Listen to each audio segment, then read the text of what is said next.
After putting 130 hours into Dragon Quest III HD 2D Remake, I have come up with what I believe to be the best build in the game. I'll be going over everything you need to know on how to do this. And with that out the way, let's get into this, yeah? You'll want to start off by getting Vamp on the hero, which I already covered on the channel. This is what the protagonist looks like at level 99 with no seed allocation.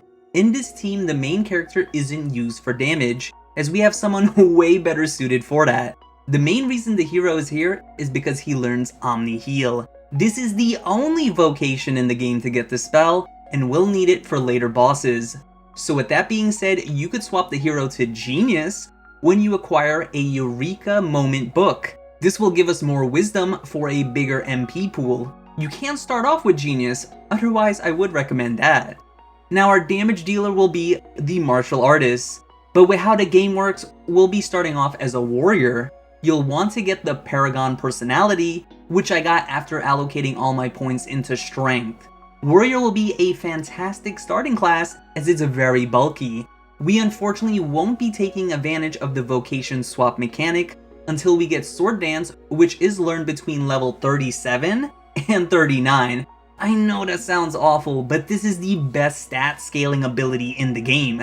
You won't regret it once you see the demonstration. After getting Swords Dance, you can swap to the Monster Wrangler. Put on a Garter on your main accessory slot to swap to Vamp personality. You'll now stay on this vocation until you capture 50 monsters for Wild Side. This will allow us to act twice, essentially turning us into a boss. After that, you could finally swap to the Martial Artist for the rest of the game. Make sure to keep the Garter on the main accessory slot. We're ending on the Martial Artist because unlike other vocations, it doesn't have a fixed critical hit rate. Each level, the Martial Artist actually gains critical hit chance, making it the ideal damage dealer. Our second party member will be a Thief. You'll want to get the Bat out of Hell personality. Just allocate all your points into Agility and you will eventually get it. You'll want to get to level 20 or 21 for Snoop, then swap to Gadabout. Equip the Hens 2 in the main accessory slot to change to Lucky Devil. You'll want to level it to level 31 or 32 for Egg On, and then you could swap to Sage. Put on the Garter in the main accessory slot for Vamp, or use a Eureka Moment book for Genius. Once you get to the second farming spot of the game, you should have learned every spell. Swap back to the Thief to finish the game. You could use anything in the main accessory slot, as you should have started with the Get the Bat out of Hell personality. The final teammate will be the Priest. Fish for Vamp or the Genius personality. As soon as you get to change job vocations, swap to the Thief, equip the Mercury's bandana in the main accessory slot for the Get the Bat out of Hell personality.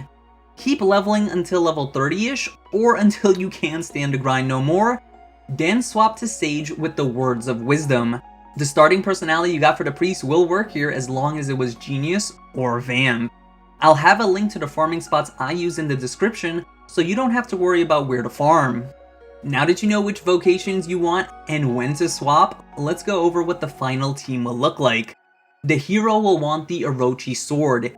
You get this 100% of the time after beating it the first time. This weapon when used as an item is Kasap. This is the only way the MC can get access to this, and we'll be taking full advantage of it. Either equip it on the hero, or make sure it's on their person so they could use it in battle. The shield, helmet, and armor can be anything. For accessories, I found using the Banishing Bell helped a lot in avoiding status ailments. This was essential in later fights as bosses love to toss these out each turn. Mercury's bandana is here on the sub slot, so we don't change personalities, and to give us 36 agility. This may not seem like a lot, but every bit helps in allowing us to go before the Martial Artists, so they could deal the most damage. For the Martial Artist, we'll want the highest attacking weapon. Always keep a Dragon's Claw or Dragon's Bane Claw in your back pocket in case you come across a dragon type enemy. We'll go over why later. The shield, head, and armor can be whatever. Once again, Banishing Bell is here to help prevent status ailments, so we could dish out big deeps each turn. Elevating Shoes are used for the 50 luck.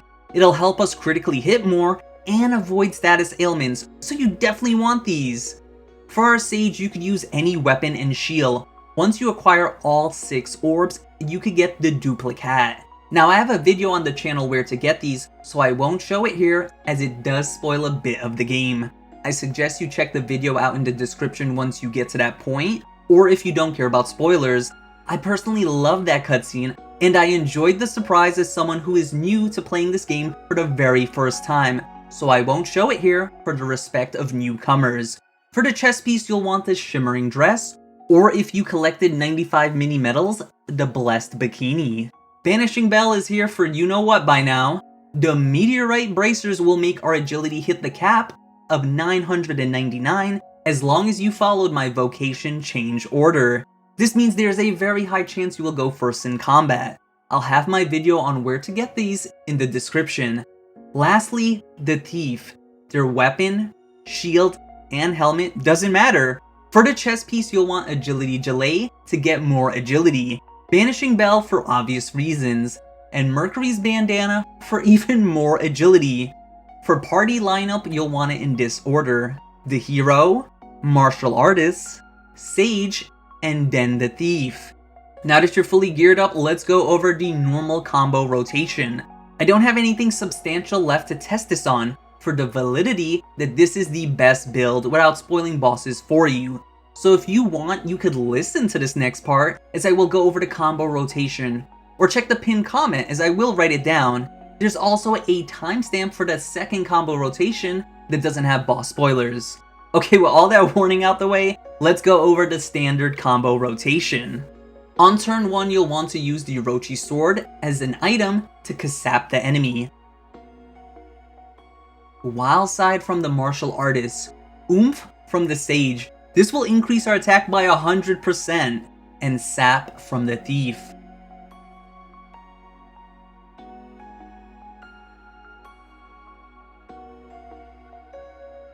On turn 2, you could do whatever with the MC.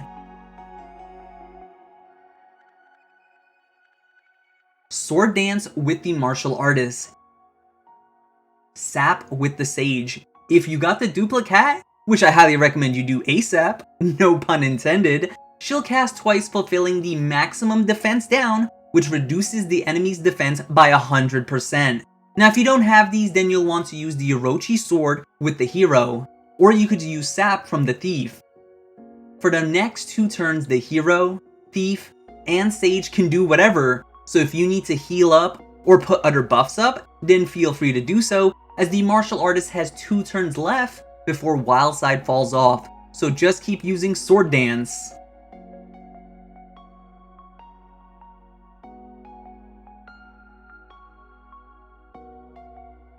Most bosses will die before this even matters, but in case they're still alive, you'll want to use Orochi Sword with the Hero, or Sap with the Thief. Martial Artist will reapply Wild Side, and the Sage will refresh Oomph even though there's 1 turn left on it. This is so it's an easier combo rotation to follow without much stress. Just rinse and repeat, and the bosses will fall one by one. Now for the second combo rotation. For those observant, you may have noticed I said to get Egg on early, but as you saw, we didn't use it. What's up with that, Naz? Egg on unfortunately only works on basic attacks, which we'll go over now. The only time you want a basic attack is if you're fighting a dragon. You'll know if you are by equipping the Dragon's Claw or the Dragon's Bane Claw and attacking. If you see red numbers, then they're a dragon. The combo rotation is slightly more complex, so let's get into it. You'll want to do the standard opener by using Orochi Sword, popping Wild Side, buffing with Oomph, and debuffing with Sap or Kasap if there's multiple enemies.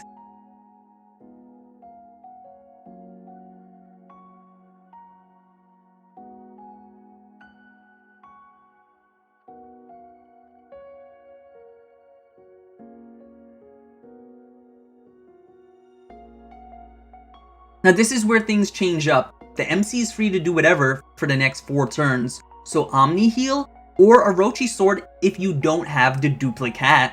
The Martial Artist will just basic attack, as this will do way more damage than our abilities. The Sage will Sap or Kasap. and the thief will be using Egg On the next 3 turns. Egg On increases our basic attack by 200%, which is multiplicative with oomph and the weapon bonus. This is the highest damage we could do to dragon enemies.